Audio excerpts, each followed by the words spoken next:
This is the Horse Radio Network. Well, before we get the show started, Horse Radio Network for the first time has a wide selection of Horse Radio Network merchandise available for the holidays. Hats, saddle pads, masks, clothing, mugs, and so much more, either screen printed or embroidered. Get your orders in now for you or your HRN listening friends. Visit horseradionetwork.com and click on the banner on the home page today. Happy holidays, everybody. This is episode 46 of Retired Racehorse Radio on the Horse Radio Network, brought to you by Kentucky Performance Products, Bates Saddles, and Cashel Products. Retired Racehorse Radio is your guide to the adoption, care, and training of the retired racehorse. Brought to you in cooperation with the Retired Racehorse Project and New Vocations Racehorse Adoption Program. We are wrapping up the year with something a little different today, with record adoption numbers of retired racehorses, as well as other horses adopted from rescue centers. We teamed up with Nikki Porter of Take the Reins podcast to offer some mindset coaching advice to help you start your goal planning for you and your retired racer for 2021. As you know, winter is coming, and we want to give you our winter must-haves to still enjoy your horses while enduring the cold. And Leandra joins us for our last training tip of the year, still can't believe that, as well as brings us our Adoptable Horse of the Week just in time for Christmas. Stay tuned.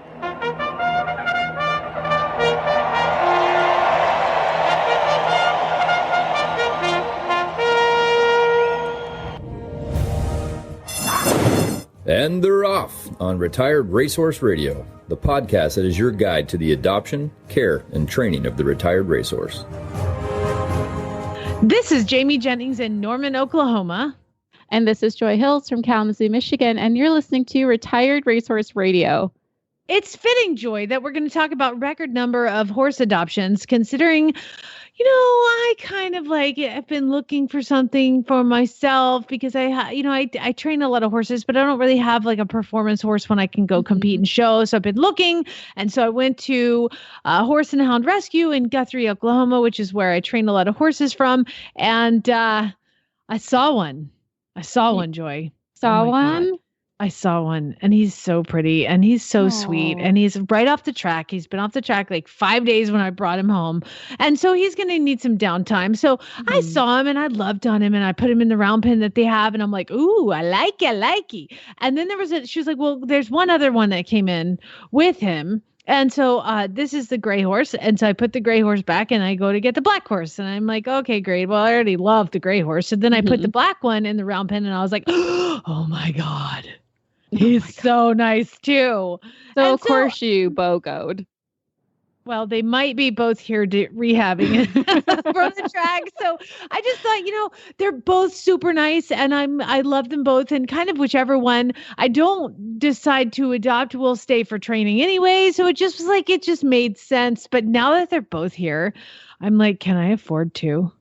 They're so nice. I really don't think about the numbers, Jamie. That is something you just cannot think about. You have to think about the love and the great memories and the investment you're making to your happiness. It's a business plan, right? It's part of the business plan. So my brother-in-law made the mistake of coming over and he goes, how many horses do you have? And I was like, that is not a question you ask in this house. I was like, what are you doing? Don't ask that question. Because to be honest, I'd have to think because I'm with a couple I've got 3 seniors that are kind of out in the pasture. And then I've got 2 babies and then I've got kind of a middle ground there somewhere. So it's not something I like to talk about, but the white horse, the gray horse now, we named him Parker. Parker. And the other one is Australian. So we named him Heath after Heath Ledger. So it's Parker and Heath. They're here for a while they're kind of doing their downtime, which is what, when you take a horse off the track, they need time. Both of them raced last week. So I pulled their plates and I'm like, y'all just go out. Of course, I play with them every day and bring them up and groom them and smooch their noses and stuff. But other than that, they're just here to hang out. But yeah, it's been a crazy year with adoptions, people coming and going. So I'm really excited to talk to Nikki and also to Leandra because of course, our training tip question coincides with what I'm dealing with right now. So it's perfect. It's all kind of perfect at the end. It's really perfect. Yes. And what else is perfect is it's Christmas for this episode. And that is super exciting. We are the gift for you guys. But we also have some, great advice to how to survive winter with our winter must-haves. And while it may be too late to ask for it for Christmas this year, there's going to be after Christmas sales, guys. So it's not too late. I say it's not too late. And if your significant other, friend, or you are buying it for yourself, then you can just put a little note. And if it doesn't arrive in time for Christmas, then you just put a little or Hanukkah, just put a little note in the tree that says it's on its way. And that's your reminder that your spouse or your partner or your mother or father or brother or sister or yourself has bought you something real nice. Exactly. So Jamie, let's start with you. What are your top winter must-haves? Okay. Well, there are 3 things that I'm from Arizona. I lived in Georgia and Arizona, so I didn't know how to live in a winter in Oklahoma. There's like ice and wind and snow and sleet and all the things are here. So there's 3 things that on the daily I wear. And you just go one at a time? You want me to just give you all 3 of them? What do you want? Let's go one at a time. Tell me what it is and why it's your favorite. Okay. So there is a boot that is awesome. And all of these things, people, are not cheap, but that's because they're great. You can't buy cheap boots. They're not going to last you. I have had these boots. This is the 3rd winter here in Oklahoma that I've had these boots. They're called Dry Shod is the brand. And they're the Haymakers, Dry Shod Haymakers, the high rubber boots for ladies. You can actually fold the top down and make them short boots if you want. But these things will walk through a wall. They are amazing. I've mucked stalls in these for 3 years and there's no separation in the bottom. They're still 100% dry. They're super warm and they're easy to get on and off. And they're like little spur rests that they have, where you can hook it on something and pull it off. It's extra big, so it's really easy to get off. Oh my God, they're amazing. Dry Shod Haymaker high rubber boots for ladies or for men. Depending. What's one of your items? So to kind of go along with that, because I'm in Michigan, I've been a Michigander my whole life, so winter is not a shy thing to me. But the one thing I really have to have is a good pair of wool socks. I have to have a good pair of wool socks to go in my insulated boots because it can get into the teens or under up here. And I really like the Smart Wool brand. They're super soft. They're colorful. They're kind of chic. If you want to wear them to the barn, obviously it's a great thing to have. But if you just want to wear them over your leggings at home and look cute, they're perfect for that too. They don't hold your sweat in, which is really nice. It's nice and air wicking. It's just the best wool What are they socks called? I've ever had. Smart Wool. Smart wool socks. We'll put these on in our show notes so you guys can go back and look. I would say the next must have, and if you don't have these where you live, let me get a pen because they are the best riding pants, winter riding pants ever. It's a mom and pop company. And when you buy something, there's usually they include a handwritten note thanking you for purchasing from them. It is called stickyseat.com is the website. Yeah. They're called Sticky Seats, but their winter riding pants they're Polartec fleece fabrics on the inside, but they're just regular nice fabrics. They don't hay doesn't attach to them or anything like that. And the butt is so sticky, you have to be careful getting in and out of your car. You will not slip at all. And people wear these things so much that they ski in them. They're that warm. They are ridiculous. They're tight, so there's no buttons or anything like that. You pull them on, you pull them off. They have boot cut for your big winter boots. They have paddock boot, tapered legs. Nice. Yeah, at stickyseat.com. If you guys, for real, these are the great. I've asked for a pair every Christmas. So now I have 3 pairs because I've lived here for 3 years and they're amazing. And I would not survive winter without them. How about you? What's your second? So the next one is actually for my horse's comfort, which I have to have. And it's been many secrets of trying warming your bit. Growing up, my parents had me stick a cold bit under my armpit and warm it up, which is not practical. And so I was like, okay, I got to figure out a better way. I don't always have access to an outlet where you can do the dryer, some hot water or anything like that. I use hand warmers And it's the best thing. And instead, you don't have to buy any like the fancy bit holders if you don't want to. You can honestly take a child sock and use a safety pin, put it in there, wrap it around the bit. It stays hot for 8 hours. So if you're working multiple horses, as soon as you get done and put that bridle on that horse, have your next bridle out, it'll be warming that bit while you're riding. So it's just ready to go. Are they like rechargeable, or is it? I use the disposable hand warmers. Like I get the industrial box from Tractor Supply, and I just keep them and rotate them. I normally get them as a stocking stuffer, which is great. That is a great idea. That's a great idea. Okay. I left this one to last because I'm pretty sure that your third and my third in our winter must-haves are exactly the same. And I'll tell you why, because you're the one who recommended this to me. Yes, you definitely read my mind on this one. Must have. I mean, it must be the Ororo, O-R-O-R-O heated vest. That's a thing, people. There's a vest that you can put on. And I've never worn a vest. I've never liked like having, my arms get cold. It doesn't matter. This thing, let's be honest, when you're outside a bunch, and we have a male producer, so he can quit listening right now, George. But when you're outside a lot and you're cold for a long time, your nipples start to hurt. And chafe. But oh my God, I come inside, my boobs hurt so bad. This has heated thing right over your chest. And the collar around the back of your neck is heated. The pockets are heated. What else can we say about this vest? Well, it lasts hours too. So even on the low setting, which, like I said, it gets in the teens here, I can wear as a low setting under my jacket, and it's not too bulky, and it'll last like 6 to 8 hours. It's amazing. You just charge it at night, put the battery in. It's not super heavy or awkward. It just kind of feels like a cell phone in your pocket.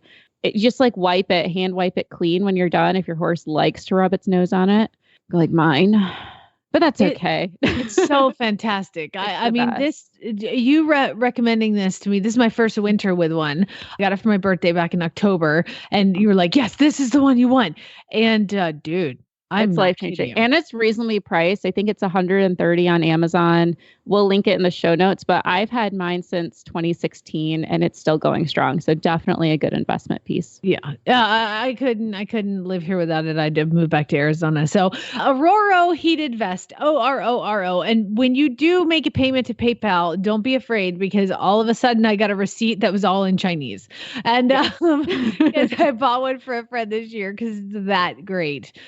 So just go to Sticky Seat if you want to go American made and American company, and go Ororo if you don't mind shopping in China. Yeah. But meanwhile, those are our winter must-haves. If you guys want to know more what we do, just shoot us a message. But for now, we're going to jump to our premier sponsor, Kentucky Performance Products, and hear a great message from them. This Nutrition Minute is brought to you by Kentucky Performance Products, the company that simplifies your search for research-proven nutritional supplements at kppusa.com. The horse that matters to you matters to Kentucky Performance Products. Managing horses can be challenging. Each horse's personality affects the way he behaves and reacts to the world around him. Horses with certain dispositions can be at higher risk for developing health problems than others. High-strung or excitable horses are easily stressed, but so is the timid, quiet warrior. Stressed horses are more likely to develop digestive upsets that lead to colic, diarrhea, and ulcers. Nalox Advanced was specifically developed to support a digestive tract that is under stress. It sustains proper pH levels, reducing the incidence of ulcers and hindgut imbalances, while simultaneously supporting the healing of damaged tissues. Nalox Advanced supports the complete digestion of starches and sugars and sustains populations of beneficial bacteria. Make life a little easier on your sensitive horse and start him on Nalox Advanced today. To learn more about the ingredients in Nalox Advanced, visit Kentucky Performance Products at kppusa.com.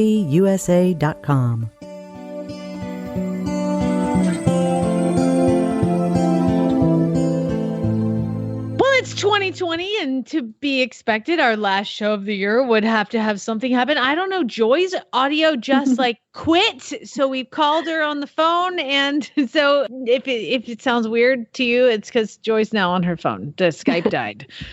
Yes, it does happen, but we're just kicking it like it's 1990. We're going retro and we're going to have fun with it. So I'm so excited. It does sound a lot better. You guys will be grateful for it, even if it sounds a little vintage. But I'm excited to introduce our next guest. We have Nikki Porter, who's a professional equine mindset coach, author, and an HRN podcast host of Take the Reins. Welcome to the show, Nikki. Thanks so much. Thanks for having me. Oh, we're so excited to have you. This is a topic that is near and dear to my heart. And we're going to be talking a little bit about how to practice mindset coaching when you bring your racehorse home. And that's pretty exciting. Mm-hmm. But before we get into all that, where are you located right now? I'm in Nova Scotia, Canada. And how cold is it? Oh my gosh. I know that we're in Celsius and you're in Fahrenheit, but feels like minus 25 last night. Oh my gosh. Yeah. So this is the first real cold snap that we've had. So it's like, we're not ready for it. We're not adjusted. So yeah, all the ponies are in and in lots of blankets. Oh my goodness. For those playing along I feel like we need mindset coaching for that. Minus 25 Celsius is negative 13 Fahrenheit. So it's just cold no matter where you are. It is cold no matter where you are. That's right. Yeah. So it was the first frozen water bucket day where you have to deal with all of the things like poop frozen in the wheelbarrow and all of that. So, I mean, we're in December, mid-December. So it took us this long to get here. A week ago, we were, complaining that there was too much mud. So here we are. Well, the mud's gone. Now I have a question. Are you married? Do you need, my brother's single. He lives in Georgia. If you need help, just shoot we can send some manpower up there. I am happily married, but I'll keep that in my back pocket. You never know. If you need to get out of there, girl, you just let me know. You just let me know. We'll help you. All right. Thanks. Well, Nikki, great. How did you get into mindset coaching? Tell us a little bit about that. Oh, well, it's a good story, actually, because I'm actually a teacher by trade. So I was an English and drama teacher, high school, and I loved my job. And I also decided, I don't know why, my daughter was about 1 year old, and my husband and I decided we would get even busier with our horse business. And so that was a little bit of a crazy decision. I don't know if we even really decided. I shouldn't say that. I think it just took off and we ran with it.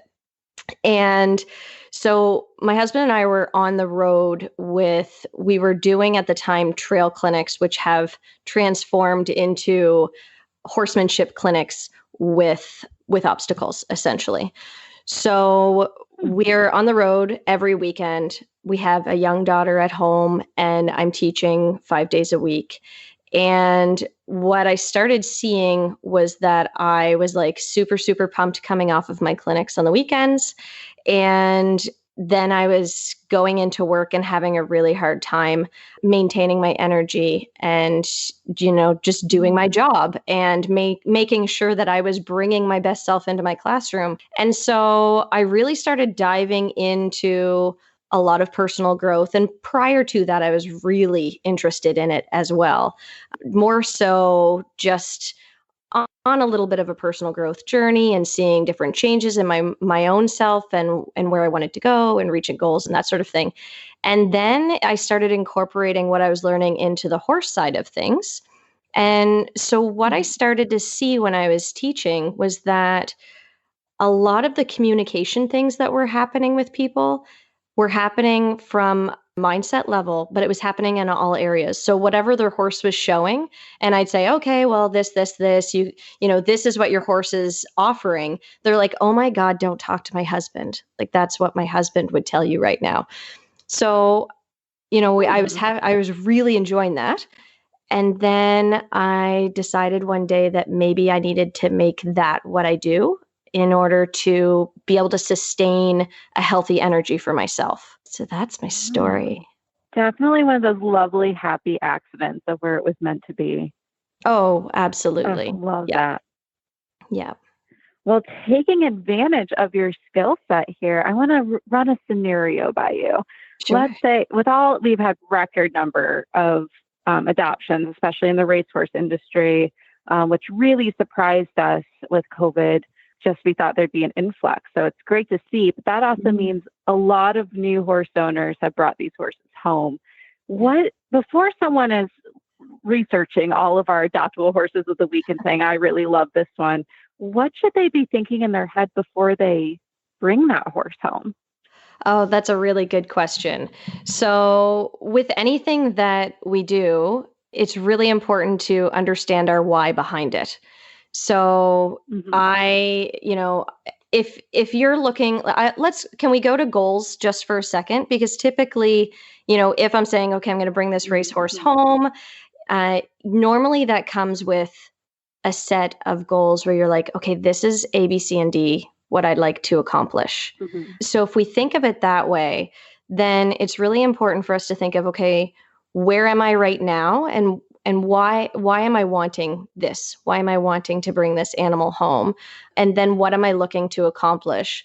So when you look at where I am right now, where I want to be, and the why, then you start to be able to come up with some answers of like, okay, what do I need to do in order to be prepared? So personally, am I, of the mindset that I can, I guess, approach the situation mindfully in order to be able to deal with all of these new challenges and new situations that are going to be arising, because there's so much to taking a horse home, whether they're just a horse, that you acquire off of somebody who has it already trained for your own discipline that you're looking to do, or especially if you're taking something and you're saying, I'm going to revamp your skill set, essentially. That's a great way to look at it, especially that pre-goal setting and kind of some self-awareness, self-reflection before you pick that horse. And how would you recommend someone to analyze their deal breakers? For me, I know I don't have the time to rehabilitate a horse who might have had a massive injury. So I couldn't open my home to a horse who would need that. That's a deal breaker for me personally. How would you recommend someone to narrow down that list when you have this influx of available horses in front of you? That's a really cool question. I feel like it comes down to really assessing your values in the situation. So if I value taking my horse and going to the thoroughbred racehorse or the thoroughbred makeover, mm-hmm. if that's something that I'm like, this is where I want to go, then again, you're probably not going to go into that realm of rehabilitation. But if you know that the competition is really not a value of yours, and that isn't something that is in your future goals, let's say, then you just want to maybe create a safe place and a safe environment for an animal rather than them being sent somewhere that you're uncomfortable with. So you want to be a part of something positive for this animal. So you understand that with the choices that you make based on what horse you're getting, you have different responsibilities as a horse owner. Also understanding that no matter what, even if your goals are to go to the makeover with your horse, that it's a possibility that you're going to have to modify and pivot those goals based on different situations. So whether that horse comes to you and all of a sudden you realize that they get ulcers easily, or maybe they have a prior injury that you didn't know about, different things like that, where you really have to pivot and look at, am I capable of pivoting at this time in order to be able to be the best horse owner that I can be and be the best person at the same time? Does that answer your question? That's a great way to look at it. Okay. Yes. I think that's a good way. Almost looking at, I don't want to use the word consequence because it's such a negative connotation, but kind of seeing the consequences of the action, which horse you bring home, and kind of illustrate your own story in a way, what the actions are going to have to follow after. I just think that's a really great way to put it. But also being super flexible, right? Super flexible in the fact that is key. You just never know. I think 2020's taught us that, if nothing else. You just never know. Absolutely. It's definitely been the year of flexibility and creativity for sure. So coming back to the makeover, kind of thinking of those goals that someone might set of, I really want to do the makeover. You have this finite time to pick a horse, train it, get ready for this competition. What happens when things aren't going as planned and you kind of get in that darker headspace that maybe I made a mistake, that imposter syndrome's kicking in? What would you recommend to that person?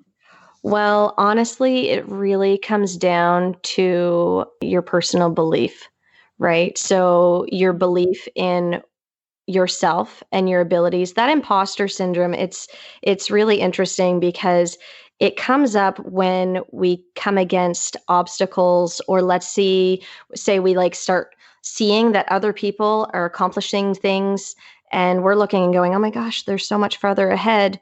And normally that happens, especially if we're looking at social media. Don't do that.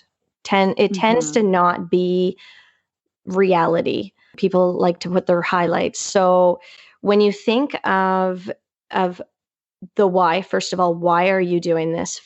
And then, in order to have that why and that desire, somewhere in there, deep down, you have a personal belief that you can do it.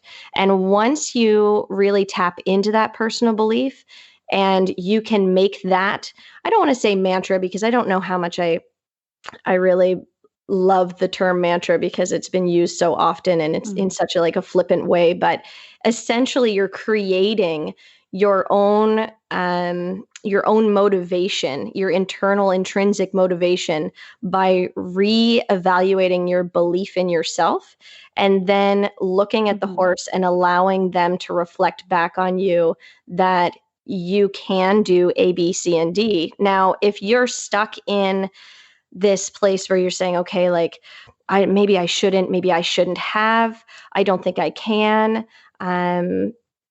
When you're stuck there, it's very difficult to be able to see not only your own tries and your own accomplishments, you're also not going to be able to see that of your horses. So it's really important to break everything down to the smallest tries for both you and your horse. So when I say smallest tries, that will allow you to be able to see the smallest steps forward instead of really focusing on this larger picture. It's really important to have the large picture, but I like to say, you get your big picture and then you set it aside and you don't look at it again for quite some time, because now all you need to do is look at it one step, one try at a time. And then you can have these little mini celebrations along the way, rather than just focusing on this giant task that then becomes overwhelming. Do you mind if I use so I know that some of your horses go into a trail obstacle competition. Is that correct? Okay. Do you mind if I use a water box example for this? Please. So I use this in our clinics, and I discuss this with goal setting with people all of the time. So a lot of the times people will set their horse up at an obstacle. Specifically, we use the water box because that tends to be something that people really do struggle with, or horses tend to with their people. And so when they get there, often they get to the front of the water box and the only thing in their mind is, I have to get over there. My end goal is that I will be happy when my all 4 feet are on the other side of this water box. And when that happens, when we're not getting there as fast as we think we should, because, the multitude of stories that happen, that whether they should know better, they know how to do this, I've seen them walk through water before, all of these other things, I've done this before. When that happens, then frustration tends to rise quite quickly. Versus you say, okay, the end goal is all 4 feet are on the other side of the box. Now I don't care when I get there. So we know the end goal, but we're super, super flexible about how we get there. So now it offers you the opportunity to look and say, where is my horse trying for me from the very beginning? That might be 20 feet away for one horse, and it might be 3 feet in for another horse. But it's that first smallest try that you have the opportunity to say, yes, that's the road that we're going on. And when you can break it down that far, that's when you can find those small successes. And it's so much shorter road. Like it's incredible how positive you can feel about the process, even if there's struggle in between. Oh, that is such a great analogy of it. And it's those small victories I think we forget, because they're just these small, short moments, these little blips, because we're focused on that long-term goal. But if you add it all together, it equals a whole. Yeah. I don't know. I like to use journaling for me personally. I write down, and when I'm having a bad day or I didn't have the best ride, I like to look back and say, we did do really well on this. We overcame this hurdle that we've been battling. Or I don't know if you've seen it on Facebook, the Shit Eventers page is also a really great social media site. If you didn't have the best ride or you're feeling discouraged, to see other people who also didn't have the best ride that day. And no, you're not alone. We all have really great days and not so great days. Absolutely. I would like to say, Joy, that in an effort to keep things PG, it's the Shite Eventers page. Oh, thank you, Jamie. Thank you, Jamie. Shite Venters page. That's incredible. I'm an American. You just reminded me, and I know that we're probably short. I'm going to tell you this super, super quickly. So if any of your listeners are sitting there and going, oh my gosh, I shouldn't have, I'm like, maybe I'm in over my head. Everybody else knows what they're doing except for me. I want to just give a really, really quick example of the fact that, we all start somewhere. We all are a beginner at some point in our lives. So it does not matter what you're doing. We're always going to struggle we're going to struggle all the way through. Who are we kidding? Like there's the struggle doesn't really leave, right? So when we're talking imposter syndrome, I have never told this story, just so you know. No one knows this. Get a pen, write it down. All right. The very first podcast episode that I recorded, it was the first interview, I should say, was with Warwick Schiller. I had sent him a message. This was before my podcast was out. I sent him a message and said, would you be on my show? And he immediately said yes. And I, of course, was like, oh my gosh, how am I going to do this? So that was like major, get this done, figure it out. And when I sat down, I shouldn't even say sat down, I was standing up. When I went to do my interview with him, he showed up on video and totally caught me off guard. And I was like, oh gosh, he said, oh, sorry, I didn't realize this was audio. I've done a few of these. So he stayed on video and I couldn't switch it to video because I was in my laundry room. You know what? That's probably a really good place to record. Honestly, the audio is probably good in there. Exactly. And that's why I was doing it, because I wasn't set up like I am now in order to be able to, move forward and have all the systems in place and do all the things, because I was a beginner.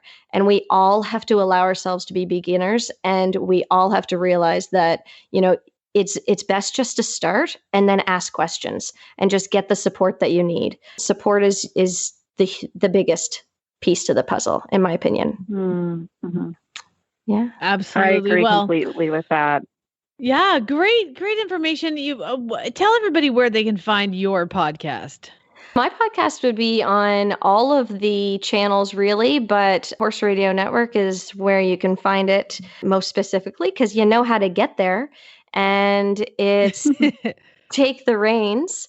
And I guess if on my website, nikkiporter.ca, you're welcome to go there as well. So good to have you a part of the Horse Radio Network family. And thank you so much for coming on and dealing with our tech issues at the beginning there. But I think it all worked out.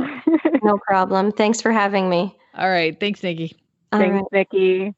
Casual Company helps you enjoy the ride with their full line of trail bags and tush cushions, from cancel bags to horn bags and everything in between. Comfort and convenience on the trail is what Casual does best. To stay up to date with the latest products and news, follow Casual Company on Facebook and Instagram. And to find their products, you can visit an authorized dealer, or you can visit casualcompany.com. That's casualcompany.com. Well, we are entering a new year shortly, thank God. If you're looking to start the year off right, then consider a new Bates saddle. Bates saddles are the saddle brand that truly puts your horse first.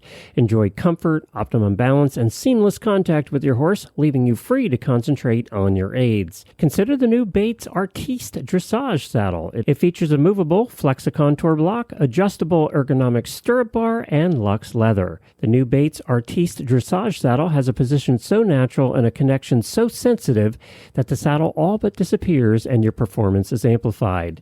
Let's hear what Allie Saxon, the United States eventer, has to say about it.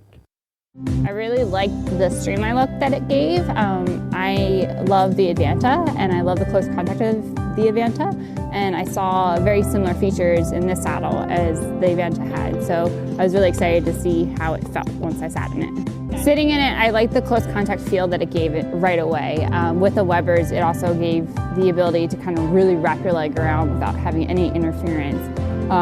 Right away, the balance felt super, very comfortable. The panels were nice and soft on my thigh. Everything about the saddle was clearly well thought through, and as a rider, it's nice to sit down in a saddle that feels designed not just for you, but also for the horse's comfort. Learn all about Bates saddles at batessaddles.com. That's batessaddles.com. And from the back of the pack on the outside, Commanding Curve is taken second, but California Chrome shines bright in the Kentucky Derby. And now it's time for the New Vocations Winner's Circle Adoptable Horse of the Week. As always, we are happy to have Leandra Cooper from New Vocations with us. And first of all, Merry upcoming Christmas, Happy Kwanzaa, all the things, Hanukkah, all the things. Thank you. All the happy holidays to you as well. So we're going to talk on this episode about how many horses are being adopted. I really thought that with the COVID crisis at the beginning of the year that we were all in big trouble, and that is not the case. How have things been adoption-wise at New Vocations? Well, we have been more than surprised at the consistent adoption numbers, despite all the uncertainty and all the factors of unknown that this year has brought us. And we have seen record-setting numbers of adoptions from our facilities, which continues to amaze me. So now, while we have our half-off adoption fee special in December, so any horse leaving by the end of December, finding their home for the holiday, is getting adopted at half their normal adoption fee. And it seems like they are just flying off the metaphorical shelf.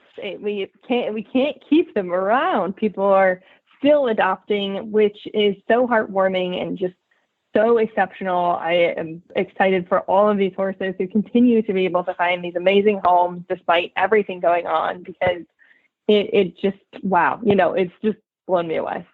It is awesome. I'm so excited for all these horses that are getting good homes. Now, one thing that people might not think about is transitioning a horse from the racetrack to their home, to an adoption facility, to New Vocations, to Horse and Hound, anything like that. There's a moment where the horse has been at the racetrack and they're in their stalls 23 hours a day. They are fed massive amounts of high energy food and they're kept really in shape. And then they come off the track and world changes. So when a horse comes off the track and comes to New Vocations, what does it look like, that transition? Well, for that typical horse who's coming directly from the track, like you said, we're flipping their whole world upside down. And many of them, I think people would be surprised, are coming from very pampered homes. They're very sheltered in some ways. So they're getting a lot of exposure because they're going to different tracks around the country many times. And they're traveling, they're around these busy environments. So there's so many benefits, so many things that they've already been exposed to. But we certainly get horses who are not used to the what we consider maybe in the off-track sense to be typical horse things. So, pastures, for example, like having the turnout time, being able to romp around in the mud, being able to graze all day. Those are things that are new. So when we have a horse who's coming directly from the track, we are really lucky to be able to have these nice round pens. And sometimes they're being escorted to the round pens with a little cocktail in their system too, to try to save them from themselves. But the first week or two, we devote entirely just to transitioning them to our schedule, to our environment. You know, we're getting horses from different parts of the country. Some horses are coming to us having just been in California, so they have this long haul that they've been on. So the first day or two is just decompression. Then, like I said, we're transitioning them when they're getting used to the turnout environment or going to their round pens. So it's small enough that they can't be a hazard to themselves, because it can be really excitable. And I'm very fortunate to have very experienced handlers who are not intimidated if the horses are a little excited, but it is all totally normal for those first couple of weeks for them to act abnormal, to be just in this transition mode. So, you know, that's something that even we'll reiterate to adopters when they're transitioning to their next home, because it's still, they're all relatively still in that mindset. It takes years to really fully, totally adapt. But I do think, on the other hand, people would be surprised at how quickly some of them can take to this retired life from the track. That this is a totally different pace from what they're used to. I mean, schedules on the track are very meticulous. They're getting hand walked, they're getting exercise. So everything about this transition, I cannot emphasize it enough, is totally new to them. Not to mention also that we're almost never getting any sort of like transitional grain with them. So we're careful on every single part of that transition. But just back to the very generalized notion of it, the horses are getting used to being turned out for at least a couple hours a day in the round pen. And once they get a good sense of that, and they're also, meanwhile, generally, you know, we'll always have them out in the round pen with another horse that they can see that's close by. And again, they're getting used to the whole atmosphere, the whole schedule. And we'll pair them up with a buddy who's more experienced in one of our smaller turnouts that are around just 1 acre, maybe a touch smaller. So a small paddock space that's grassy, with somebody who knows what they're doing. We have one permanent resident. His name is Ranger, and he's our ultimate babysitter. So even some of the most rambunctious ones, Ranger can help teach them the ways of just being relaxed and placid and happy and munch. His priority is very much just on grazing, so he can establish those same sort of priorities with the new horses. What is Once he? What kind of horse is he? Oh, you know what? He's a thoroughbred. Is he? You know? Yes, yeah. He was a failed racehorse. He has very well-known siblings, and I'm totally blanking. So anybody who's curious on more on Ranger, please contact me, because off the top of my head, I cannot think of. But I remember he has a very, I want to say he's in the discreet cat family. He has a very well-known sibling, and there was a lot of hopefulness in his career, which didn't happen for him because he has an abnormal limb, one of his hind legs just crooked. And they tried to surgically correct it because, again, he was a big hopeful, and it just didn't stay the way that they wanted it to. So while it didn't set him up well to be a really competitive racehorse, we were lucky enough then to have him come to us. It took him a little while to become a good babysitter, but now you would never guess that he's a thoroughbred if you have this stereotypical sense of like very race fit, tracky, high energy thing, because we always sort of stop and stare when we see Ranger trotting or cantering through the field. It's like a unicorn moment where if he gets to the point where he feels the need to trot or express himself, like he's totally capable of moving. He's no cripple, but he has quite a belly now. He doesn't feel the need to do that. I see. You mentioned him, and I have Duke, so I get it. But Duke is a little bit of everything, so sure. There's no determining breeding in him at all. So yeah, it's really nice to have. I always tell people that the best way to start a horse, especially a nervous horse off the track, is to have a really good saddle horse gelding right in front of them, and to follow them around. And they're used to that. So okay, so sorry, didn't mean to interrupt and talk about your awesome ranger. But so you go from from the round pen, and then once they're like a little more, how long do they spend in the round pen before they get to do more? So that's where sometimes we'll change that timeline depending on the horse and depending on their background. If they've had a little bit of experience, we always like to start them in the round pen, not just chuck them out in the field. But if they've come and they've been turned out for some layup place before they came, then maybe they might graduate a little bit sooner. So I always give them a week or two. Some just need a little bit longer. And once they graduate, they're going to get their the buddy system, and go into one of our around an acre fields. And then we're really lucky that we have a couple different size fields. So at that point, we'll give them after they've graduated from their one-on-one time, they'll go into a field that has generally, we keep them no bigger than 4 horses in a field. So they might be in a 5-acre field with 4 horses. And we always like to start them on day turnout. And most of our horses are on night turnout unless we get to a point where it's just consistently really cold, which in Kentucky, we don't have a ton of really cold weather. So we like to be able to keep them on night turnout as sort of the ultimate goal, because it gives them the most amount of time outside. And I think we all know that the more time that they have outside in turnout, the better that they tend to be behaviorally under saddle. Just gives them the time to get all that little extra wiggle energy out if that's what they need to do. So that's the trajectory for turnout. And all along the way, we're working on things that are other parts of the transition, like getting them used to cross ties if they're not used to that. And once they're in a consistent turnout schedule, that's generally where we'll be working with them and their sort of baseline of under saddle work too. So we would start the groundwork. Oftentimes we're looking at how they're going in the round pen, and while they're transitioning in those small paddocks to their ultimate goal of hopefully being able to go out in something bigger and overnight, then we're still going to be doing things like lunging or long lining and looking at them, assessing them all along the way, because sometimes little things, whether it's a lameness or quirk or whatnot, will present themselves all along the way. So it's important to acknowledge both the physical and the mental different transitions throughout those, especially first couple weeks, but even for the first month or so.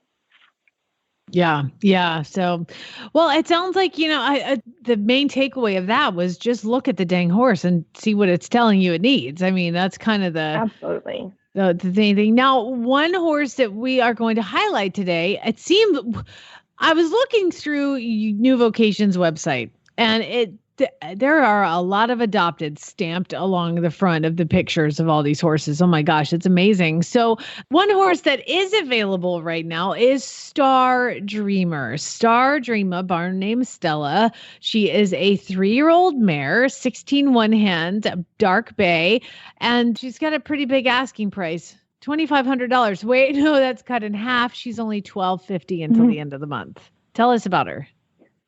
Yeah, so this is a really neat horse, because she's been off the track for over a year. She was just hanging out in a field. So she's already had that whole transition time. She had it before she came to us. And because of that, you can see how it reflects in her body. If you take a look at her picture up on our website at horseadoption.com, the pictures show she is quite round. She does not have your stereotypical race fit look to her. She's very well adgested to her and life. Nope, she hasn't had any babies. She's not pregnant. She's just an easy keeper. She sure is not. She's just really working on her huntery figure. She's trying to embrace that whole style. And boy, is she doing a good job. So this is a horse who you would never guess that she's 3 years old. She shows a lot of maturity because she's had a lot of time in turnout before she even got to us. She is very comfortable in lots of different surroundings. She's quiet, doesn't have any stall vices. If she's in the barn, she's a good buddy in turnout. But she also, the first time I brought her in the indoor, it was windy and cold, and we always kind of anticipate that they might see their own shadow, which could startle them. It's just a very different environment to work in indoor rather than the outdoor, and she just didn't bat an eye at anything. So I was very impressed with her. And even though we've only had her in a couple of rides so far, she's one that I put up on the website, one, because all the horses are getting adopted, and two, because we just felt like there's no skeletons in the closet for her. You know, she retired with no known injuries. This is a very, plain, wears it on her sleeve, and is very bold, very confident. This is just a 3-year-old that somehow has already got herself pretty well figured out. And, you know, she still needs mileage under saddle, but for the right person, she's going to be such a cool horse. I'm really excited to see what she's going to do in the future. All right. Well, you can find Star Dreamer online at horseadoption.com. And you can also see a really cute video of her going around in the indoor. And Leandra, as always, you're awesome. Thank you very much. Thank you for joining us another year. And we look forward to talking to you next year. Absolutely. Thank you, guys. And I do want to actually add, because I did a quick search, so I don't want to totally embarrass myself, that Ranger, whose registered name is R, the letter R, Ranger, is a full sibling to Discreet Cat, who himself was a grade 1 stakes winner. So that was the relation. So he has actually a very famous full brother. We're very lucky. I think that he is just as valuable to us to be a babysitter here to help all these guys transition. It's great that he has such a good home and a job to do. I love it. Leandra, as always, thank you so much. We'll speak to you again next year. Absolutely. Thanks for having me. You can find our show notes and links to today's guests on the website at retiredracehorseradio.com. You can also find where the links are to our winter must-haves that we did. You can like us on Facebook, search for Retired Racehorse Radio, or follow us on Twitter at Horse Radio. You can follow Jamie's on her Facebook page at Flyover Farm, Jamie Jennings, Certified Monty Roberts Instructor, or shoot her an email at jamie@horseradionetwork.com. My email is joy@horseradionetwork.com, or find me on Instagram at The Foodie Equestrian. Thank you so much to our sponsors, Kentucky Performance Products, Cashel Products, and Bates Saddles. And don't forget to check out all the other shows on the Horse Radio Network at horseradionetwork.com. Remember to set your goals high and love to learn from every ride. And spay, neuter, and geld. Bye, guys. Happy holidays.